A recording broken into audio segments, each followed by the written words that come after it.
नमस्कार बच्चों, Python classes में आपका एक बार फिर से स्वागत है। तो बच्चे हमने अपने प्रीवियस क्लास में इलेक्ट्रिक फील्ड देख लिया था। इलेक्ट्रिक फील्ड निकालना सीखा था किसी भी यूनिफॉर्मली चार्ज्ड आर्क के लिए। ठीक है, तो वहीं से हम लोग आज कंटिन्यू करते हुए अब देखेंगे सपोज अगर कोई रिंग है तो उसके कारण रिंग के कारण कैसे हम लोग इलेक्ट्रिक फील्ड निकालते हैं किसी भी पॉइंट पर। ठीक है, तो बिल्कुल उसी तरह से जिस तरह से हम लोगों ने निकाला था अपने आर्क के लिए, उसी तरह से हम लोग क्या करेंगे रिंग के लिए निकाल के देखेंगे बच्चों। ठीक है, तो जैसा कि मैंने आपको बताया था अगर किसी पॉइंट पे आपको निकालना है तो हमको क्या करना होगा। अगर ये रिंग आप इसको सपोज कर रहे हैं, इसको अगर आप रिंग मान रहे हैं, ठीक है, तो आप लोग क्या करेंगे कि इसका एक स्मॉल पोर्शन कंसिडर करेंगे जिसका चार्ज आप बोलेंगे dq रहेगा। ठीक है, उसके बाद हम लोग क्या करेंगे, इस पार्टिकुलर एलिमेंट के कारण इस पॉइंट पर कितनी इलेक्ट्रिक फील्ड इंटेंसिटी होगी वो हम लोग कैलकुलेट करेंगे। तो बच्चे फिर से वैसे ही हो जाएगा जैसा कि आर्क के लिए था कि ये होगा रेडियली आउटवर्ड, ये होगा कैसा रेडियली आउटवर्ड, इस तरह से जाएगा। उसी तरह से बच्चे आप देखेंगे इसके जस्ट अपोजिट में जो पॉइंट होगा, अगर मैं एक एलिमेंट लूं जो जस्ट इस वाले एलिमेंट के अपोजिट में हो, जस्ट इस एलिमेंट के अपोजिट में हो, क्योंकि ये रिंग है बच्चों। देखिए इसको ना 3D में समझने की कोशिश कीजिए। अगर आप इसको 2D में समझेंगे ना तो ये आपको समझ में नहीं आएगा। अगर रिंग बोल रहा हूं तो मुझे ऐसे बना रहा हूं, इसका मतलब क्या हुआ, ये 3D में है बच्चों। ठीक है, यहां पर इसका सेंटर होगा कहीं रिंग का और ऐसे करके यहाँ पे कहीं ये पॉइंट होगा। ठीक है, तो अगर ये यहाँ पे कोई एलिमेंट है वैसे ही अपोजिट, डायमेट्रिकली अपोजिट यहाँ पर भी कोई एक एलिमेंट होगा। ओके, तो कहने का मतलब ये है कि अगर इस एलिमेंट के कारण इलेक्ट्रिक फील्ड किसी इस पॉइंट पर ऐसे रेडियली आउटवर्ड निकली तो वैसे ही इसके जस्ट जो डायमेट्रिकली अपोजिट होगा ना बच्चे, उस एलिमेंट के कारण आप देख सकते हैं कि इस पॉइंट पर कैसी फील्ड होगी, इस डायरेक्शन में फील्ड होगी। ठीक है, कहने का मतलब यह है जिस तरह से अपने आर्क में देखा था कि एक कंपोनेंट जो है वो कैंसिल हो जाता है, उसी तरह से मैं क्या करूंगा, जब मैंने यहाँ पे डीई देखा था तो रिंग के कारण अगेन इस डीई कंपोनेंट को हम लोग दो भाग में तोड़ सकते हैं। एक हमारा क्या हो जाएगा, एक हो जाएगा हमारा डीई कॉस थीटा, जो कि थीटा एंगल बना रहा है एक्स एक्सिस के साथ, और एक्स एक्सिस पे जो आता है उसको हम लोग बच्चे कॉस थीटा बोलते हैं। जो भी आपके वेक्टर का कंपोनेंट एक्स एक्सिस पे आता है उसको बच्चे हम लोग कॉस थीटा बोलते हैं। उसी तरह से जो दूसरा कंपोनेंट है वो हमारा क्या हो जाएगा बच्चे, यहाँ साइन कंपोनेंट हो जाएगा। ठीक है, तो ये अगर डीई है तो ये हमारा क्या होगा डीई साइन थीटा, और ये क्या होगा डीई कॉस थीटा। यहाँ डीई डैश दिखाया है, डीई डैश अगर आप देख सकते हैं तो देखिए बच्चे यहाँ पर लिखा हुआ है कि डीई डैश जो हमारा है वो है डीई कॉस थीटा। ठीक है, अभी ये क्या बोल रहा है कि ऐसे एक डी कॉस थीटा इधर है, डी साइन थीटा इधर है, तो इस वाले एलिमेंट के कारण जो डी फोर्स लग रहा था अगेन, ठीक है, वो भी आपको अगर आप देखेंगे तो एक इस डायरेक्शन में आ जाएगा और एक अगेन इस डायरेक्शन में आएगा। तो आप देखेंगे कि इस वाले इलेक्ट्रिक फील्ड का जब मैंने दो कंपोनेंट बनाया तो वाई एक्सिस का जो कंपोनेंट था, मतलब ये इसका जो डी साइन थीटा था और इसका जो डी साइन थीटा था वो इक्वल एंड अपोजिट हो गया। तो ये तो आपस में बच्चे क्या हो जाएंगे, कैंसिल हो जाएंगे। किस तरह से, इस तरह से कैंसिल हो जाएंगे। खाली बचेगा डीई कॉस थीटा, और डीई कॉस थीटा आप देखेंगे दोनों का जो एक्स कंपोनेंट है वो एक ही डायरेक्शन में, एक ही मैग्नीट्यूड है। मतलब क्या हुआ कि ये ऐड हो जाएगा, ऐड करके किस डायरेक्शन में आपको इलेक्ट्रिक फील्ड इंटेंसिटी देगा, इस डायरेक्शन में आपको इलेक्ट्रिक फील्ड इंटेंसिटी देगा। वैसे ही अगर आप सारे एलिमेंट का देखेंगे तो सभी एलिमेंट अगर ऐसे ही कंट्रीब्यूट करेंगे तो उनका सबका कैसा इसके भी एक डायमेट्रिकली अपोजिट एक एलिमेंट आ जाएगा। अगर इस पॉइंट को लोगे तो इसके भी एक डायमेट्रिकली अपोजिट एलिमेंट आ जाएगा। तो सबके साइन कंपोनेंट बच्चे जो है वो कैंसिल हो जाएंगे, खाली बचेगा क्या कॉस कंपोनेंट, और कॉस कंपोनेंट सबके ऐड हो जाएंगे। तो हमें क्या निकालना होगा, हमें एक्चुअली डीई डैश यानी डीई कॉस थीटा का बच्चे इंटीग्रेशन करना होगा पूरे एलिमेंट के लिए। तब हम बोल सकते हैं जो रिजल्टेंट इलेक्ट्रिक फील्ड है किसी भी चार्ज रिंग के लिए वो हम लोग बड़ी ही आसानी से कैलकुलेट कर सकते हैं with the help of calculus.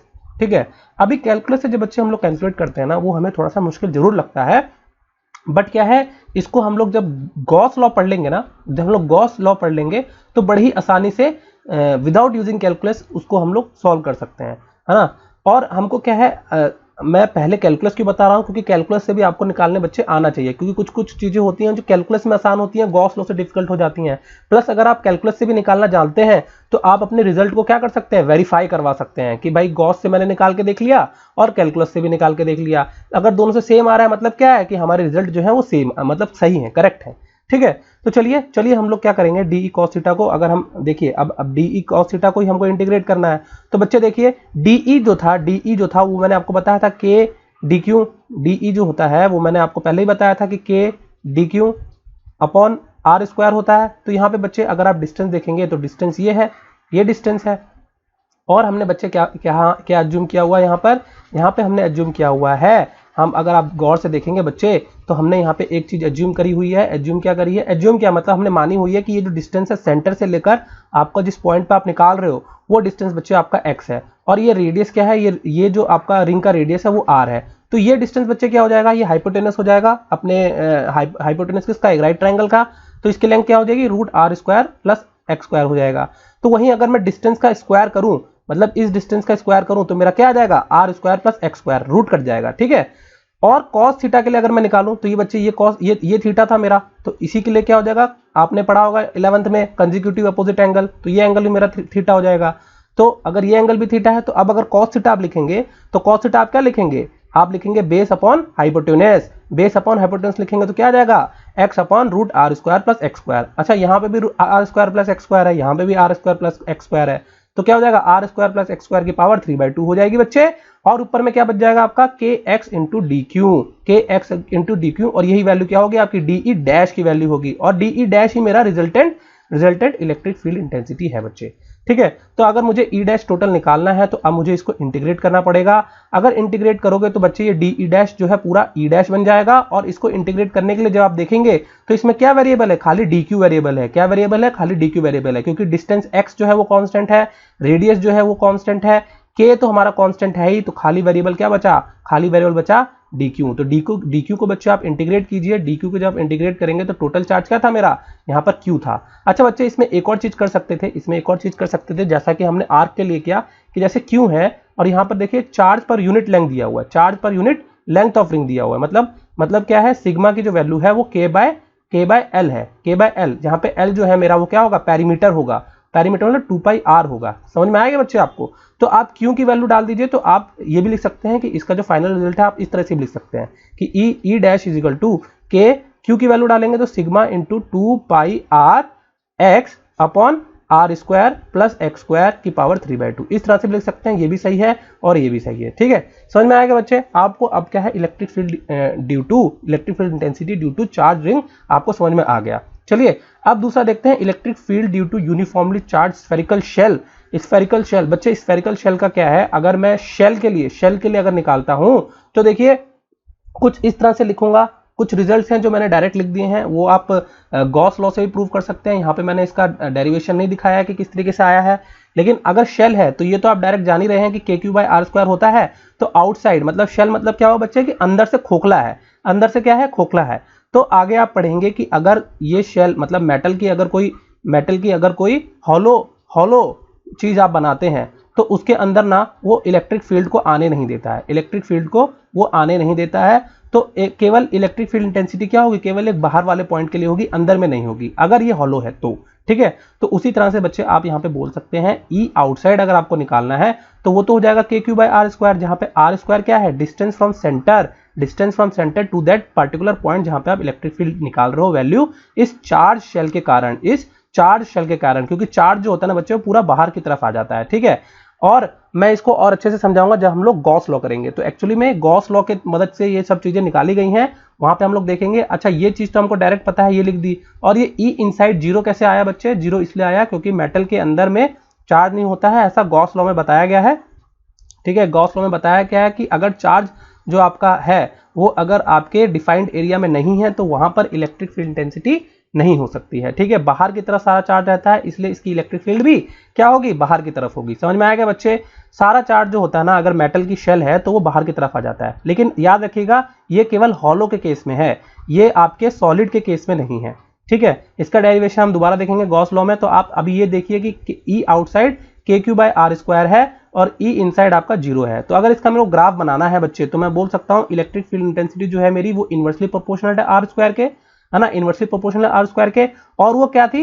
वो देखिए आपने जब आपका जो डिस्टेंस जीरो था, जब आपका रेडियस जो है, ये डिस्टेंस जो है मतलब आपका जो पॉइंट है वो आपका ओरिजिन पे ही है। तो जैसे जैसे अब वो पॉइंट बढ़ता गया, जैसे ही वो सर्कमफ्रेंस पे आएगा, शेल के सर्कमफ्रेंस पे आएगा मतलब सरफेस पे आएगा, तब तक तो जीरो रहेगी। तब तक क्या रहेगी? इनसाइड पॉइंट के लिए तब तक वो इलेक्ट्रिक इंटेंसिटी जो रहेगी वो जीरो रहेगी। और जैसे ही बच्चे वो सरफेस के ऊपर आएगा तो इलेक्ट्रिक फील्ड इंटेंसिटी अगर मैं सरफेस के लिए निकालूंगा तो इस पॉइंट के लिए बात कर रहा है बच्चे, इस पॉइंट के लिए बात कर रहा है, इस पॉइंट पे बात कर रहा है, इस पॉइंट पे बात कर रहा है। अगर कोई भी सरफेस है कोई भी सरफेस है, कोई भी पॉइंट है जो सरफेस के ऊपर है, तो उस पर क्या हो जाएगी बच्चे इलेक्ट्रिक फील्ड की इंटेंसिटी, वो हो जाएगी के क्यू बाय अभी कैपिटल आर स्क्वायर हो गया, स्मॉल आर की जगह क्या वैल्यू डाल दी कैपिटल आर। और जैसे जैसे फिर डिस्टेंस आप बढ़ाओगे तो वो क्या है inversely proportional to R square है, तो पैराबोलिकली वो कैसा हो जाएगा, वो डिक्रीज करता जाएगा, क्योंकि अगर आर बढ़ाओगे तो ई की वैल्यू क्या होगी डिक्रीज होगी, क्योंकि यहाँ पे क्या है इनवर्स रिलेशन है। क्या है बच्चे, इनवर्स रिलेशन है। आएगा समझ में। इसी तरह से बच्चे अगर आप सॉलिड स्फीयर के लिए देखेंगे, इसी तरह से अगर सॉलिड स्फीयर के देखेंगे तो आउटसाइड के लिए तो वही फॉर्मूला है K Q by R square, outside के लिए तो बच्चे वही फॉर्मूला है K Q by R square. फिर लेकिन इनसाइड के लिए ना बच्चे अगर शेल रहती है, हॉलो रहता है, मैंने बताया था अगर हॉलो रहता है तब तो जीरो रहेगा, लेकिन ये हॉलो नहीं है, ये सॉलिड है। सॉलिड है मतलब क्या हुआ, अंदर भी आपका क्या है मेटल भरा हुआ है, अंदर भी क्या है मेटल भरा हुआ है। अगर ये मेटल का स्फीयर मैंने माना हुआ है तो, अगर मैंने ये मेटल का स्फीयर माना हुआ है तो ठीक है, तो इसके अंदर के कारण भी अगर अंदर भी कुछ चार्ज रह जाएगा, अंदर भी कुछ मेटल है तो क्या होगा बच्चे सरफेस पे नहीं रह जाएगा चार्ज बाहर अंदर भी आ सकता है, तो क्या होगा इलेक्ट्रिक फील्ड इंटेंसिटी अंदर की तरफ भी रहेगी कुछ, और वो उसकी वैल्यू अगर आप निकालेंगे तो वो इस तरह से कुछ आएगी, और ये हम निकालेंगे गॉस लॉ में। ठीक है, अभी बस आप क्या कीजिए, अभी याद कर लीजिए कि ये फॉर्मूला होता है। ठीक है, अभी क्या है याद कर सकते हैं, लेकिन मैं कभी भी रिकमेंड नहीं करता हूं याद करने के लिए। ठीक है, जब हम लोग बच्चे गॉस लॉ पढ़ेंगे ना तो इसका डेरिवेशन भी मैं आप लोगों को समझा दूंगा, तब आपको क्या है याद करने की आवश्यकता नहीं पड़ेगी यहां पर इसको। ठीक है, तो चलिए हम लोग देखते हैं फिर इसका ग्राफ कैसे बनेगा। तो बच्चे ये देखिए, ये तो कांस्टेंट है, ये वैल्यू तो कांस्टेंट है, ये तो रेडियस है ना, रेडियस तो कांस्टेंट होता है, लेकिन स्मॉल आर तो चेंज होता रहेगा। स्मॉल आर क्या है डिस्टेंस है, तो डिस्टेंस आपका सेंटर से लेकर के बाहर की तरफ चेंज होता रहता है। तो आप अगर देखेंगे, अगर जब तक वो इनसाइड में था तब तक ई की जो है ई डायरेक्टली प्रोपोर्शनल आप आर के बोल सकते हैं, जब तक वो इनसाइड में है, जब तक इलेक्ट्रिक फील्ड इनसाइड के लिए आप बोलेंगे तो वो क्या है डायरेक्टली प्रोपोर्शनल है किसके, स्मॉल आर के, क्योंकि ये सब तो कांस्टेंट है, इसको हटा सकते हैं तो स्मॉल आर के आपने प्रोपोर्शनल लिख दिया। वहीं अगर चार्ज अगर बाहर की तरफ आ गया तो बिल्कुल वैसा है जैसा हमने शेल के लिए देखा है, तो वो इनवर्सली प्रोपोर्शनल हो जाएगा आर स्क्वायर का। तो अभी जो ग्राफ है बच्चे वो कैसा बनेगा, वो ओरिजिन से तो स्टार्ट होगा जीरो पर से। ठीक है, इलेक्ट्रिक फील्ड इंटेंसिटी जीरो पर, अगर मतलब सेंटर पे अगर कोई पॉइंट रखा है तो वहां इलेक्ट्रिक फील्ड इंटेंसिटी जीरो होगी, और वो डायरेक्टली प्रोपोर्शनल है कब तक डायरेक्टली प्रोपोर्शनल है, तब तो सीधी लाइन बनेगी। डायरेक्टली प्रोपोर्शनल में कैसी बनती है लाइन बच्चे, सीधी लाइन बनती है, वो कैपिटल आर तक, यानी सरफेस के आने तक, मतलब R is equal to R, जब आपकी वैल्यू आर की कैपिटल आर के बराबर नहीं हो जाती, यानी सरफेस के आने तक उसकी वैल्यू लीनियरली इंक्रीज करती रहेगी। क्यों, क्योंकि डायरेक्टली प्रोपोर्शनल है, एक लीनियर लाइन, मतलब जैसे जैसे आर बढ़ेगा वैसे वैसे आपकी ई की वैल्यू भी क्या है बच्चे, वो इंक्रीज करती जाएगी। ठीक है, और उसकी वैल्यू आकर के मैक्सिमम हो जाएगी कितनी, के क्यू बाय आर स्क्वायर। यहाँ पे आप ध्यान दीजिएगा कैपिटल आर का स्क्वायर लिखा हुआ है। फिर जैसे ही ये सरफेस पे आ जाएगा, सरफेस के बाद अगर आप आगे कोई और पॉइंट की बात करोगे बच्चे तो वहां पे क्या होगा इनवर्सली प्रोपोर्शनल हो जाएगा, तो वापस से पैराबोलिकली वो डिक्रीज करेगा। क्यों डिक्रीज करेगा, आर बढ़ाओगे इनवर्स रिलेशन है तो ई की वैल्यू डिक्रीज करनी होगी। ठीक है, तो इस तरीके से ग्राफ बनता है इलेक्ट्रिक फील्ड इंटेंसिटी का for solid sphere as well as hollow sphere. ठीक है, स्फेरिकल शेल है, हॉलो स्फीयर बोलेंगे इसको, और सॉलिड स्फीयर है तो मतलब पूरा मेटल का जो मतलब अंदर तक जो है आपका स्फीयर भरा हुआ है, सॉलिड स्फीयर है। ठीक है, अभी देखिए बच्चों और भी रिजल्ट लिखे हुए हैं यूनिफॉर्म चार्ज डिस्क के लिए भी, डिस्क है अगर कोई तो उसके लिए भी रिजल्ट यहाँ पे लिखे हुए हैं। अगर ये रिजल्ट अभी समझ में नहीं आ रहे हैं, घबराने की बात नहीं है, गॉस लॉ आएगा जब, तो मैं इसका रिजल्ट भी आपको डिराइव करके बता दूंगा। ठीक है, तो हम लोग थोड़ा आगे चलते हैं। किसी को अगर ये फॉर्मूला नोट करना है तो अपने कॉपी में नोट कर सकता है।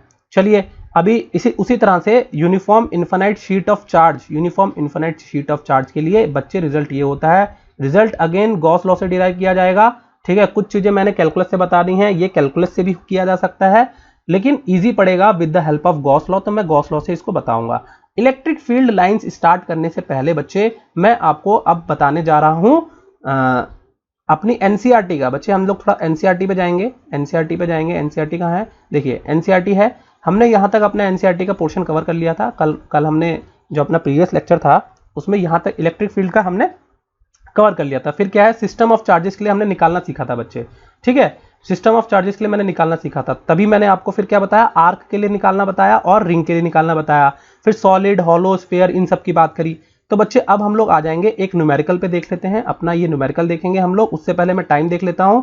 ठीक है, अभी काफी टाइम बचा हुआ है और हम लोग इस एग्जाम्पल को भी बच्चे बड़े ही आराम से निपटा सकते हैं। तो आप लोग एनसीईआरटी का एग्जाम्पल 1.8 को समझेंगे बच्चे, क्या किया है इसमें, क्या पूछा है, क्या निकालना है, उसको ध्यान से सुनेंगे।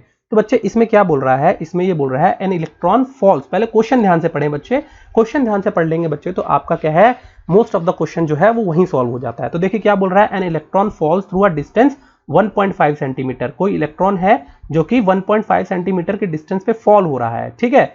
इन अ यूनिफॉर्म इलेक्ट्रिक फील्ड, कोई एक यूनिफॉर्म इलेक्ट्रिक फील्ड है, ई की वैल्यू चेंज नहीं हो रही है, यूनिफॉर्म है, कितनी है 2.0 इंटू 10 की power 4 newton per coulomb. Newton per coulomb आपका इलेक्ट्रिक फील्ड इंटेंसिटी का बच्चे यूनिट होता है, याद रखिएगा, ठीक है। The direction of field is reversed keeping its magnitude unchanged and a proton falls through the same distance. अच्छा, ये बोल रहा है कि हमने अब जो है डायरेक्शन जो है वो चेंज कर दी है, जैसा कि फिगर में बताया है, लेकिन अब जो चार्ज है वो भी हमारा क्या है, इलेक्ट्रॉन की जगह प्रोटॉन आ गया। तो अगर आप पहली फिगर में देखेंगे तो बच्चे देखिए ये रही आपकी इलेक्ट्रिक फील्ड, ये रही आपकी इलेक्ट्रिक फील्ड। मैं आपको बताऊंगा आगे कि जब पैरेलल प्लेट होता है ना बच्चे, पैरेलल प्लेट होता है ना बच्चे, तो आपकी जो इलेक्ट्रिक फील्ड होती है ना, हम लोग अभी फील्ड लाइंस के बारे में बात नहीं किए हैं, हम लोग अभी फील्ड लाइंस को डिस्कस करेंगे। तो अगर आपकी पैरेलल प्लेट होती है ना बच्चे, पैरेलल प्लेट के लिए इलेक्ट्रिक फील्ड लाइंस कैसी होती हैं, एकदम पैरेलली हम लोग क्या है निकालेंगे प्लेट्स। मतलब अगर दो प्लेट है तो जो इलेक्ट्रिक फील्ड लाइंस होंगी, अगर ये पॉजिटिव है, ये पॉजिटिव है, ये पॉजिटिव है, ये नेगेटिव नेगेटिव नेगेटिव नेगेटिव, तो इलेक्ट्रिक फील्ड लाइंस आपकी पॉजिटिव प्लेट से चालू होगी और नेगेटिव प्लेट पे खत्म होगी और पैरेलली यहां पर बनेंगी, ठीक है। इस तरह से आप लोग इलेक्ट्रिक फील्ड लाइंस बना सकते हैं किसी भी चार्ज प्लेट के लिए, ठीक है। तो वही आप यहाँ पे भी देख सकते हैं, यहाँ पे भी मैंने ढंग से अभी बताया नहीं है। अगर ये जो आपकी मतलब गॉस लॉ में मुझे करना है कवर, इसलिए मैंने अभी यहाँ पे इसको इतना अच्छे से डिटेल में नहीं कवर किया है। तो अगर ये पॉजिटिव चार्ज प्लेट अगर आपको ये दिख रही है और इन्फिनाइटली यूनिफॉर्म इन्फिनाइट लेंथ, मतलब क्या हुआ कि यहाँ पर ये खत्म नहीं हो रहा है, बहुत बड़ी है, ऐसे ये खत्म नहीं हो रहा है, नीचे भी बहुत बड़ी है। तो इसके कारण जो इलेक्ट्रिक फील्ड होगी ना बच्चे, वो आपकी क्या निकलेगी, ऐसे बाहर की तरफ निकलेगी, ठीक है, ऐसी बाहर की तरफ निकलेगी अगर पॉजिटिव है। अगर वहीं अगर ये नेगेटिव चार्ज होती पूरी की पूरी प्लेट तो कैसी होती, ये अंदर की तरफ ऐसे प्लेट ऐसे इलेक्ट्रिक फील्ड आ रही होती, अंदर की तरफ ऐसे इलेक्ट्रिक फील्ड आ रही होती, ठीक है। समझ पा रहे हैं आप लोग, समझ पा रहे हैं क्या, देखिए नेगेटिव प्लेट की तरफ अंदर की तरफ आ रही है और पॉजिटिव प्लेट में बाहर की तरफ जा रही है, ठीक है। तो ये तो बात हो गई। अब ये बोल रहा है कि ये इलेक्ट्रिक फील्ड जो है ना बच्चे, उसकी इंटेंसिटी उसने बोल दी है, उसकी इंटेंसिटी उसने कितने बोल दी है कि 2 इंटू 10 की पावर 4 है, ओके। और पहले इलेक्ट्रॉन है और डिस्टेंस क्या है 1.5 सेंटीमीटर का है, ओके। अब क्या है, इसकी जो है हमने रिवर्स कर दिया है, क्या बोल रहा है, direction of field is reverse. Direction of field reverse करने के लिए क्या करना होगा बच्चे, जो पॉजिटिव थी उसकी जगह पे नेगेटिव प्लेट आ जाएगी, जो जहां पे नेगेटिव प्लेट थी उसकी जगह क्या आ जाएगी, पॉजिटिव प्लेट आ जाएगी। समझ में आया क्या बच्चे आपको। और आपको क्या करना है, चार्ज जो है वो आपको वापस से क्या कर देना होगा, प्रोटॉन हो जाएगा। अभी यहाँ पे क्या था, इलेक्ट्रॉन, तो अब यहाँ पे क्या है, प्रोटॉन। तो आप देख सकते हैं कि आप ये चीज देख सकते हैं कि यहाँ पर पॉजिटिव हो गया, यहाँ पॉजिटिव हो गया, और यहाँ क्या था, नेगेटिव था, यहाँ नेगेटिव था, यहाँ पॉजिटिव हो गया। तो मतलब क्यों हो गया है, क्योंकि ये प्रोटॉन हो गया, अभी इलेक्ट्रॉन नहीं रहा। तो डिफरेंस क्या होता है बच्चे, खाली यहाँ पे चार्ज तो सेम रहता है लेकिन मास का डिफरेंस होता है ना, mass of electron is much less than your mass of proton, यही डिफरेंस है और बाकी कोई डिफरेंस नहीं है, ठीक है। तो अभी आपको क्या करना है, आपको निकालना है compute the time of fall in each case.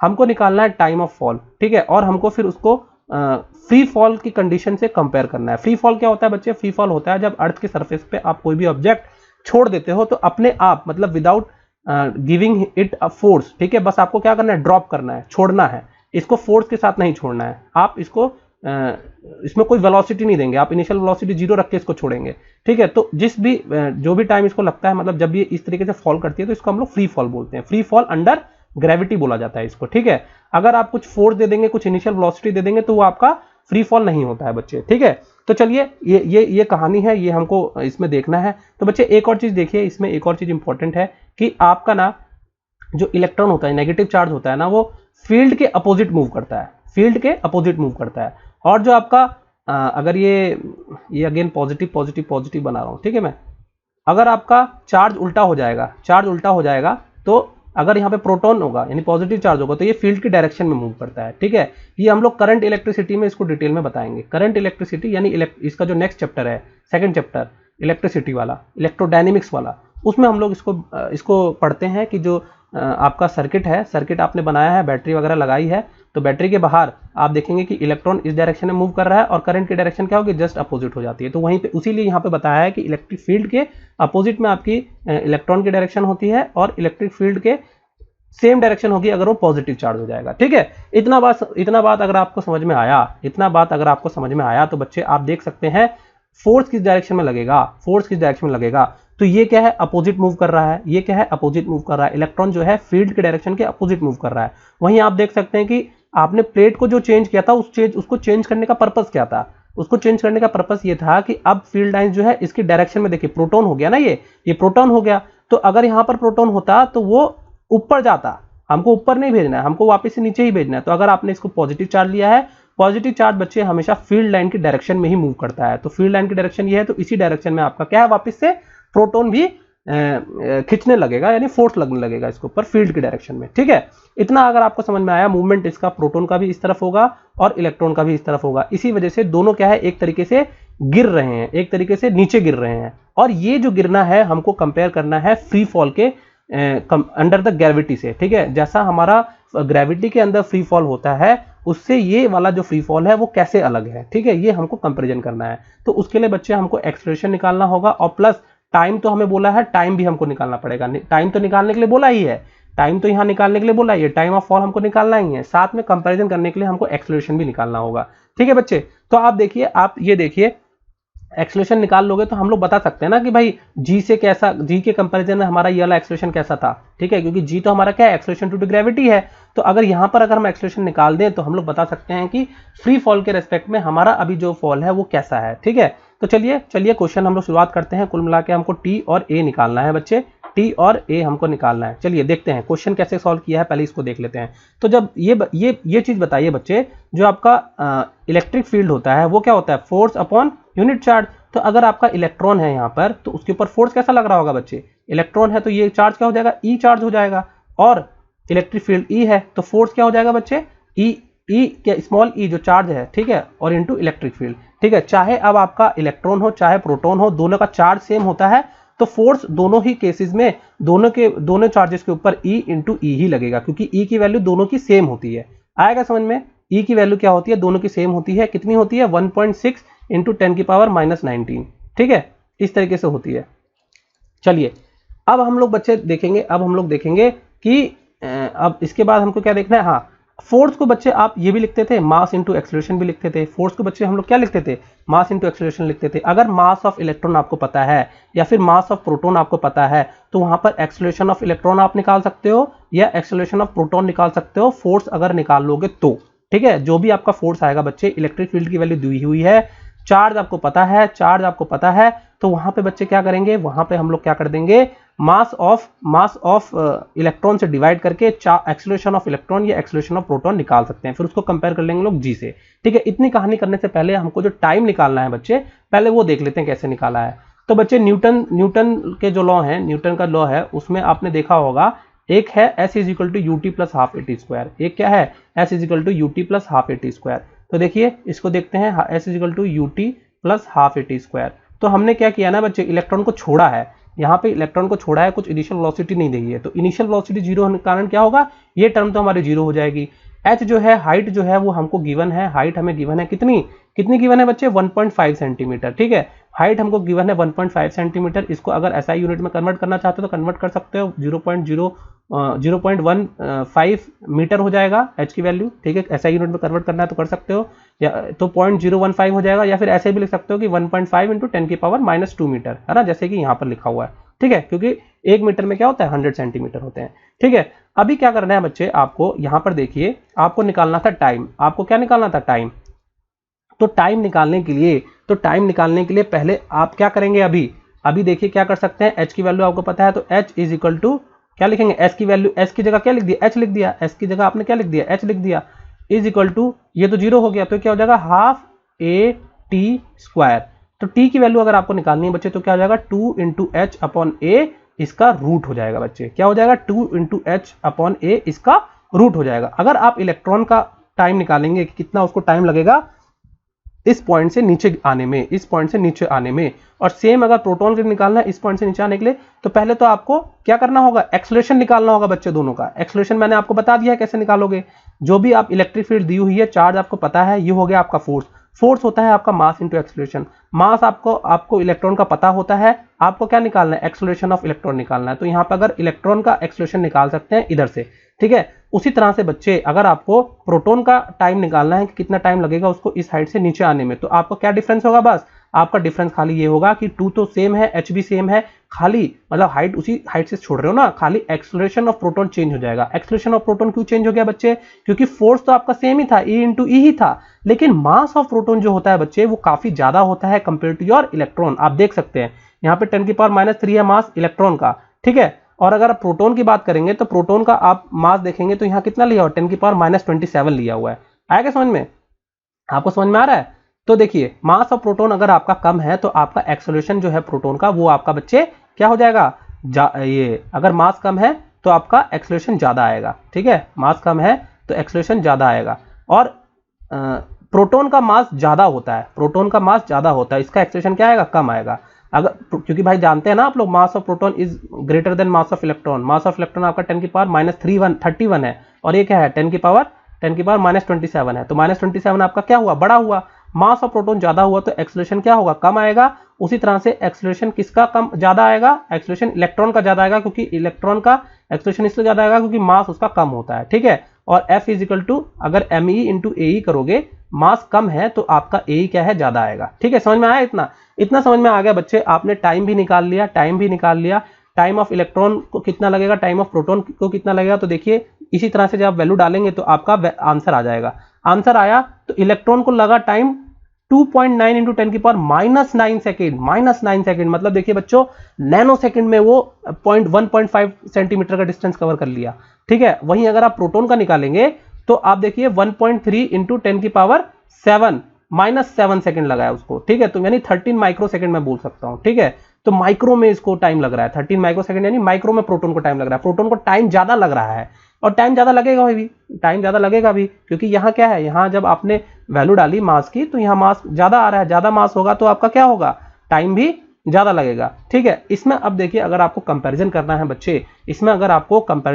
बच्चे, एक्सेलरेशन ड्यू टू ग्रेविटी में, तो acceleration of due to gravity में बच्चे क्या होता है, आपका जो जी होता है ना, वो जो जी होता है वो आपका मास पे डिपेंड नहीं करता है। यानी कि अगर मैं एक फेदर लूं, अगर मैं एक मोर का पंख या कॉटन भी ले लूं, एक कॉटन लूं और यहाँ पर एक मैंने सॉलिड ऑब्जेक्ट लिया है, दोनों का अगर आप फ्री फॉल करवाओगे ना बच्चे, दोनों का अगर आप फ्री फॉल करवाओगे तो वो दोनों सेम ही टाइम लेती हैं। क्यों टाइम लेती हैं सेम नीचे गिरने में, क्योंकि जो जी होता है ना, ये जो टाइम होता है ना, वो इंडिपेंडेंट होता है मास के, वो मास पे डिपेंड नहीं करता है।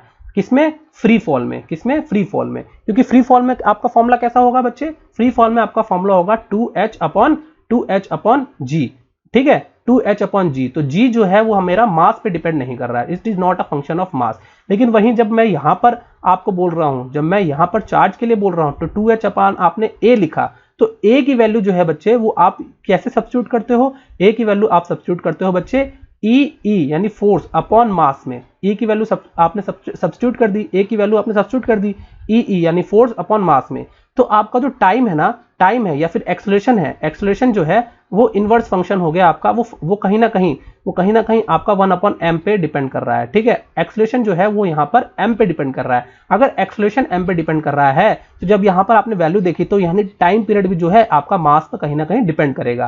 कहने का मतलब ये है बच्चे कि ये जो है फ्री फॉल अंडर ग्रेविटी से इस तरीके से अलग है, क्योंकि आपका जो एक्सेलरेशन है, यहाँ पर जो एक्सेलरेशन है या फिर यहाँ पे जो टाइम पीरियड आ रहा है आपका, वो फंक्शन होता है आपका मास का, या फिर इनवर्सली प्रोपोर्शनल होता है मास के। जो भारी है उसको ज्यादा टाइम लगेगा, जो भारी है, जो प्रोटॉन है, उसको ज्यादा टाइम लगेगा, और उसका एक्सेलरेशन भी बच्चों कैसा होगा, उसका एक्सेलरेशन भी बच्चे भारी ऑब्जेक्ट का कम आएगा, ठीक है। और वहीं जी की अगर आप बात करें, यानी फ्री फॉल में क्या होता है, फ्री फॉल अंडर ग्रेविटी में आपका जी होता है। तो जी जो होता है बच्चे वो कांस्टेंट होता है, उसकी 9.81 वैल्यू होती है, ठीक है। वो किसी भी मास पर डिपेंड नहीं करता है, वो मास से इंडिपेंडेंट होता है, ठीक है। ऐसा नहीं है कि आप भारी ऑब्जेक्ट को छोड़ोगे तो वो ज्यादा एक्सेलरेट करेगा, या फेदर को छोड़ोगे, हल्के ऑब्जेक्ट को छोड़ोगे तो कम एक्सेलरेट करेगा। जो एक्सेलरेशन ड्यू टू ग्रेविटी होती है ना बच्चे, उसकी वैल्यू किसी के भी मास पर डिपेंड नहीं करती, क्योंकि जी की वैल्यू किसी भी मास पर डिपेंड नहीं करती है। तो जो आपको टाइम लगता है ना बच्चे, वो भी आपका मास से इंडिपेंडेंट होता है, यानी कि दोनों को सेम ही टाइम लगेगा, आयरन के और एक कॉटन को छोड़ोगे अगर आप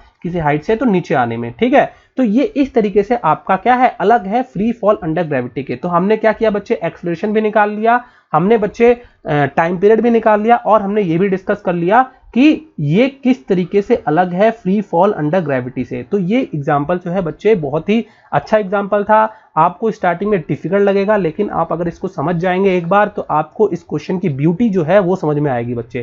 ठीक है, तो होपफुली आप सबको ये लेक्चर बहुत पसंद आया होगा। अगर बच्चे लेक्चर पसंद आ रहा है तो लाइक कीजिए, सब्सक्राइब कीजिए, और कमेंट करके बताइए कि आपको लेक्चर कैसा लगा। कोई डाउट है तो वहां पर आप कमेंट में पूछ सकते हैं, हम लोग जरूर आपके डाउट को रिप्लाई करके आपको आंसर करेंगे, आपके हर डाउट को क्लियर करेंगे। लेकिन सपोर्ट दिखाइए बच्चों, सपोर्ट नहीं मिलेगा तो हम लोग को वीडियो बनाने का फिर मन नहीं करता है। ठीक है, हम लोग अपना पूरा कंटेंट यहाँ पर फ्री रखा हुआ है आप लोगों के लिए, आप ही लोगों के लिए हम लोग यहाँ पर मेहनत कर रहे हैं। Thank you.